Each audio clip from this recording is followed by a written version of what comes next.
واللہ فضل بعضکم علی بعض فی الرزق، اور اللہ نے تم میں سے بعض کو بعض پر رزق میں فضیلت دی ہے۔ اب یہ رزق کی فضیلت ایک تو وہ ہے جو مادی اسباب و وسائل جو ہے، یہ بھی رزق ہے، اس میں بھی اللہ نے فضیلت دی ہے۔ لیکن یہ کہ کوئی سوشلسٹ اور کمیونسٹ جو ہے اس پر اعتراض کر دے گا یہ اللہ کی طرف کیوں منسوب کرتے ہو، یہ تو لوگوں نے غلط نظام بنا رکھا ہے۔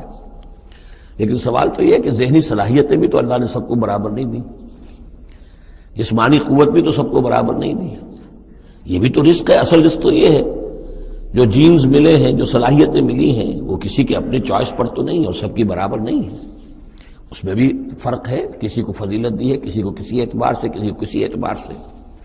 واللہ فضل بعضکم علی بعض فی الرزق فما الذین فضلوا براد رزقہم علی ما ملکت ایمانہم، تو تم نہیں دیکھتے کہ جن لوگوں کو رزق میں فضیلت دی گئی ہو وہ لوٹا دیتے ہو اپنا رزق اپنے غلاموں کو، یعنی جو ان کے غلام ہیں ان کو بھی ان کے ساتھ تقسیم کر لیں، ان کو بھی مالک بنا دیں۔ یہ تو نہیں ہوتا، یہ اصل میں نفی کی جا رہی ہے کہ تم نے جو سمجھا کہ ایک بڑا خدا ہے، یہ چھوٹے خدا جو ہے یہ در حقیقت اس کے تو ایک طرح سے یوں سمجھیے کہ خدمتگار ہی ہیں، لیکن چونکہ اس کے خدمت میں رہتے ہیں اور ہماری کو سفارش کر سکتے ہیں۔